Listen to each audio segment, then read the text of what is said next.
Oke, assalamualaikum warahmatullahi wabarakatuh. Kalau di video-video sebelumnya saya mengutarakan tentang konsep-konsepnya secara umum. Nah, kita di video kali ini kita akan bahas tentang bagaimana konselor melihat dunia dalam menurut pendekatan eksistensial humanistik. Kenapa ini penting? Karena ini akan menjadi view dari konselornya untuk mentreatment memperlakukan si klien, ya, si klien. Kenapa begitu? Karena begini,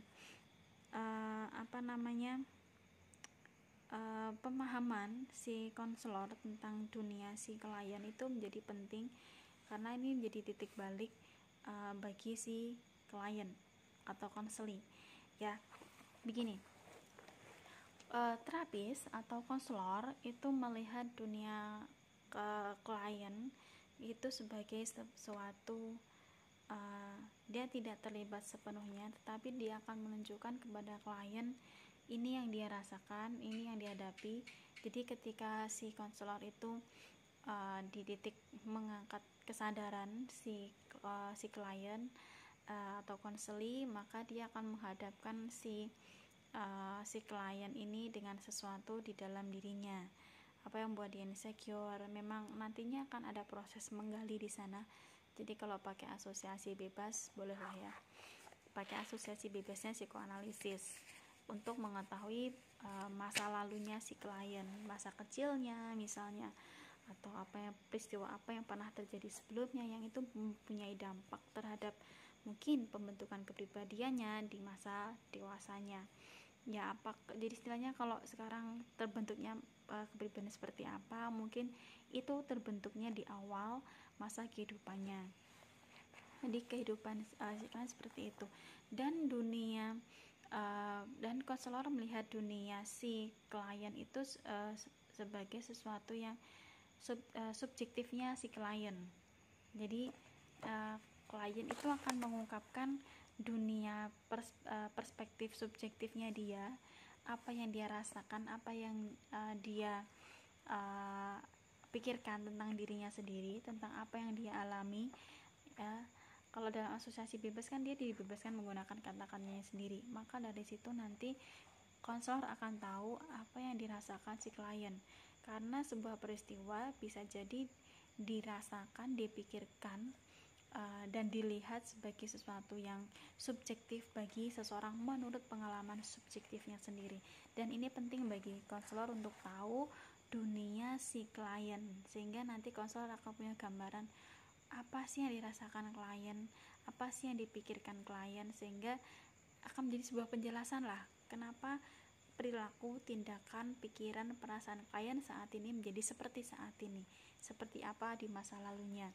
Bahkan hal yang positif pun belum tentu dipandang sebagai sesuatu yang positif, dan sangat mungkin untuk dilihat sebagai dari sesuatu yang negatif menurut pengalaman subjektif si klien. Jadi dalam hal ini tidak ada benar atau salah. Jadi konselor juga tidak akan membenarkan atau menyalahkan, tetapi konselor bisa menunjukkan bahwa kenapa sesuatu terjadi, faktanya apa. Sehingga kalau si klien itu denial misalnya, konselor bisa membantunya dengan melihat kenyataan, faktanya seperti apa sih, apakah yang dia rasakan itu seperti itu faktanya, atau bagaimana kok ternyata yang dirasakan itu memang apa yang faktanya seperti itu. Nah, ini nanti akan membentuk konselornya juga jangan stuck, maka dari situ maka dialihkan untuk melihat sesuatu yang objektif. Jadi justru sebetulnya ketika klien itu bisa melihat pengalaman saat itu dengan pengalaman subjektifnya, maka dia sebetulnya itu membawa dia pada satu lapisan kesadaran bahwa dia sudah bisa melihat apa yang terlihat. Jadi dia bisa melihat ke dirinya sendiri. Maka di sini akan muncul yang namanya kesadaran. Yaitu yang diharapkan sebenarnya, bahwa si klien itu pada akhirnya menyadari sesuatu di dalam dirinya. Itu juga terhadap stand misalnya. Ini menjadi sesuatu yang penting karena stand itu mempunyai kecemasan yang cukup parah, ya, sebenarnya. Sehingga ini juga Stan perlu melihat bahwa oh ternyata yang saya rasakan ini namanya insecure misalnya. Jadi kalau dia merasa terancam, dia merasa bakalan dikulitin dia bakal disakiti lagi, nah itu sebetulnya perasaan insecure dia, dan dia perlu mengenali perasaan itu. Jadi si konselor akan membantu klien untuk mengenali, menamai sampai membuatnya dalam bentuk kesadaran seperti itu. Kemudian juga si konselor perlu melihat potensi-potensi klien dan termasuk potensinya klien dan menyadarkan klien akan potensinya.